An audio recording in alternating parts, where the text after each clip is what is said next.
Hi, this is David Rippy coming at you with more of the Powering Through Paralysis series.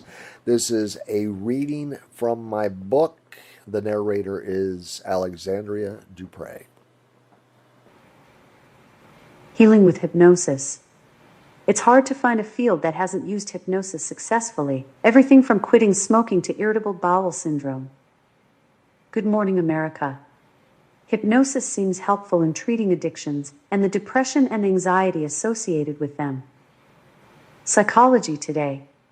Ever since I was young, I've been fascinated by hypnosis, seeing my first demonstration on a scouting trip with about 20 other scouts. One night, while sitting in one of the larger tents crammed with scouts, one of the elder scouts hypnotized another scout who volunteered. We listened spellbound to the hypnotist as he began using some basic relaxation techniques to put our friend into what appeared to be a hypnotic trance. Understandably, the majority of us were initially skeptical about what seemed to be a carnival sideshow display of mesmerism. Anyone who has been in Scouts knows the outings are typically fun, camping, canoeing, and hiking, accompanied by the constant ribbing pranks and stunts engineered to get one over on a fellow Scout. Our troop was no exception, and on occasion, I was on the receiving end of something or other, but I sure did my share as well. Early days scouting. Fun and unforgettable times, hanging with like-minded scouts who looked for opportunities to rib one another, with the same amount of zeal they exhibited pursuing a merit badge. This demonstration felt like it had the fingerprints of two scouts trying to pull a prank on a tent full of scouts all over it. With that in mind, we all continued to view this demonstration carried out by the aspiring hypnotist, as he eventually commanded his hypnotized volunteer to straighten his arm, so that it couldn't be bent. Everyone in the tent took a turn trying to bend his arm. It was easy to notice that the hypnotized participant's countenance and facial expressions were mild, almost robotic, as every scout strained to bend his rigidly locked arm. It was as if he were partially removed from the event, but not entirely. None of us were successful. His arm remained locked, no one was going to bend it, all of us noting with astonishment as the last scout's attempt failed. The demonstration led to testing the subject's pain tolerance. The hypnotist instructed his subconscious partner that he was now devoid of any pain, impervious to fire, and immune to sharp needles and burns. With that assured claim confidently heralded to our attentive ears, we all sat up a little higher, knowing the impossibility of that in a normal, awakened and conscious state. My interest and amazement rose to new and curious levels. As I sat watching, I wondered, how was this possible? No one wanted to see a fellow scout hurt, and the tests, while painful, were not carried out long enough to have any lasting effects, and there were no marks afterward. The territory our hypnotist was taking us to was not the typical scout lineup. I had a keen desire to learn how this was even possible, with what seemed the most rudimentary of induction techniques. All the fellow scouts knew the individual under hypnosis well, and none of us remembered witnessing anything from his past to substantiate his ability to withstand pain, let alone exhibit extreme strength. He seemed just a typical average guy, and he was. But on this night, under hypnosis, he seemed to have powers that no one had ever witnessed, including him.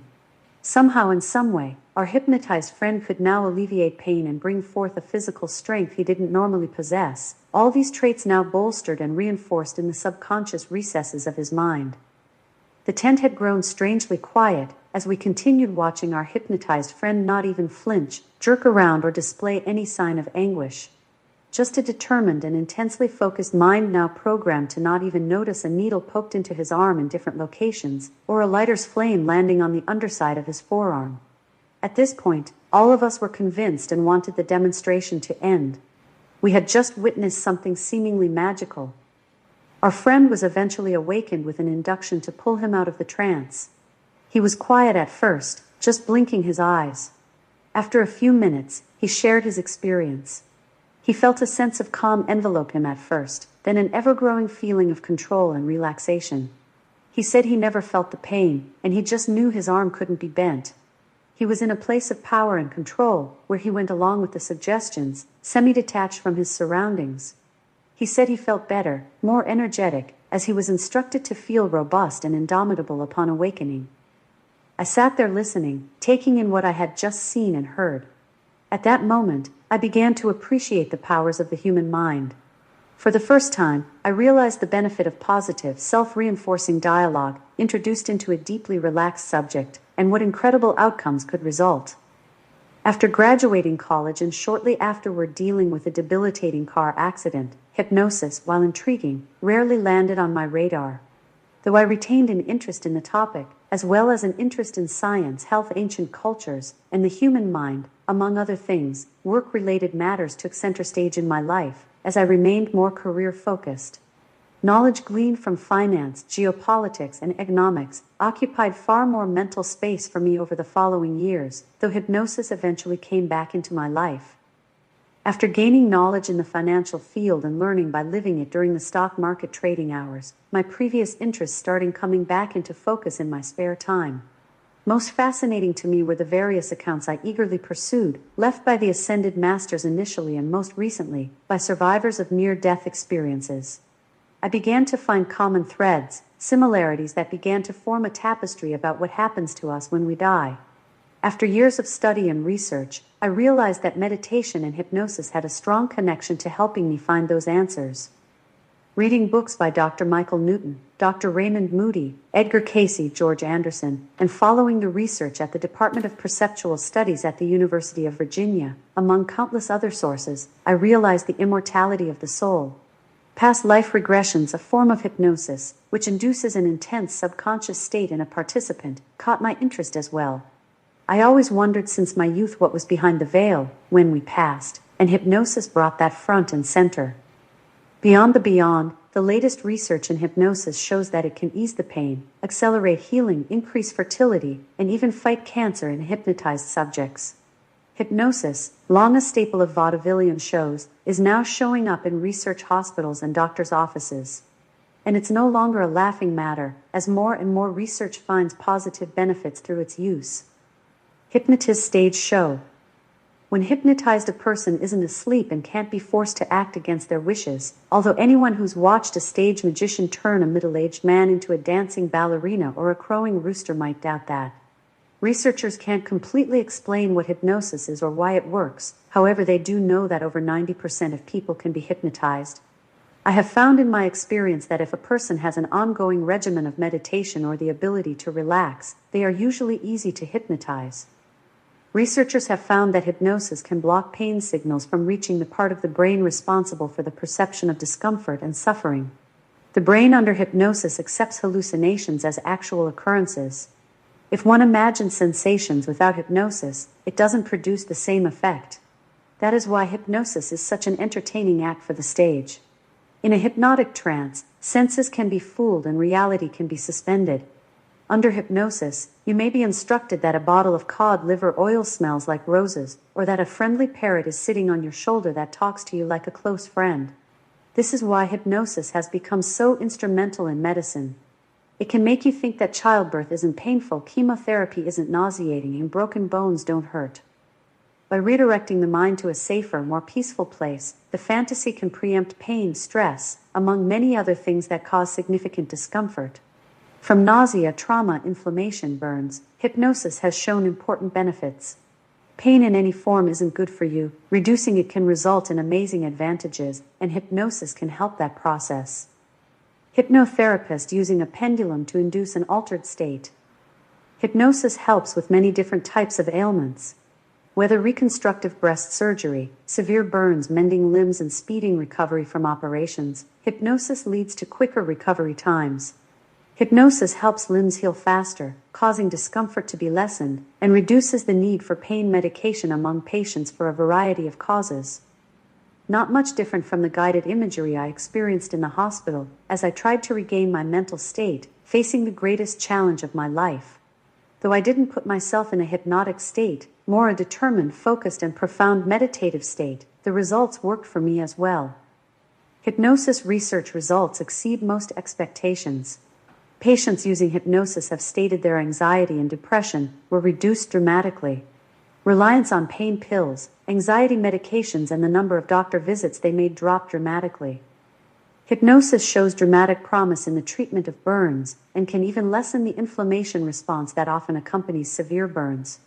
Hypnosis can even minimize the blistering that occurs from severe burns that might lead to permanent damage. As new research using hypnosis for burn pain treatment continues, it can only help improve the lives of those who have undergone horrific burn exposure. There have been extensive studies on the effectiveness of hypnosis for treating headaches or debilitating migraines. Hypnosis has been found to help alleviate the frequency, intensity, and duration of migraines and headaches. These examples of the medical successes realized through hypnosis and the individual stories led me to see the benefits and opportunities available in treating a wide array of disorders and illness. Often I found the results were nothing short of astonishing upon awakening a patient I had induced into a deep hypnotic state. I eventually began taking classes, expanding beyond what I already knew, and focused on hypnosis as a healing modality. I worked hard to discover its amazing benefits on many different levels. Whether alleviating physical pain anywhere on a patient's body, overcoming traumas, stress, and anxiety among other ailments, I witnessed many subjects afterward no longer exhibiting any symptoms of pain, whether of a physical or mental nature. The past life regressions took them deep inside, broadening their knowledge and understanding of themselves. As opposed to just conducting live sessions, I began making recordings using hypnosis to help in a variety of areas. Alleviating pain, recovering from traumas, sleep issues to stress and anxiety, among other things, I created recordings to broaden my reach, much further than what live sessions could offer. I looked for people with pain, stress, past traumas, and anxiety.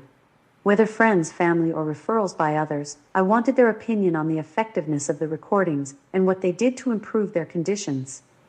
What I noticed at first was amazing, even to me, and I consider myself pretty open-minded. After inducing a client into a deep and relaxed hypnotic state, I would make suggestions such as, "All your pain is gone. All your anxiety and stress are now gone, replaced by feelings of peace and calm." On to other suggestions like, "You are feeling a sense of strength now, of power, knowing deeply that you are a unique and energetic individual," and so forth. Without fail, I noticed that most if not all who undertook a hypnotic session reported they were no longer experiencing the physical or mental pain that had plagued them before the session. They all sat up relaxed, blinking and stretching afterward, mentioning how good they felt and how energetic, feeling a sense of calm and peace they hadn't known for some time. I was happy that I could alleviate their pain, and I reveled in my patients' astonishment that my therapy had worked. Before a session, they would share their history, describing their level of pain, locations, modalities they had previously tried, medications they turned to for relief, and the mental state they were experiencing. Afterward, they would share how things had changed for them both mentally and physically. I began to develop recordings that consistently offered the best results. I listened carefully to their words and began the testing and sampling of various induction techniques with which I had achieved success, and I looked to share those with as many people as possible. I was never a fan of prescription painkillers or toxic remedies and cocktails for cancer treatments, finding many with side effects that are often worse than what the drug is combating. Seeing people live with unnecessary pain or trauma bothers me greatly as well.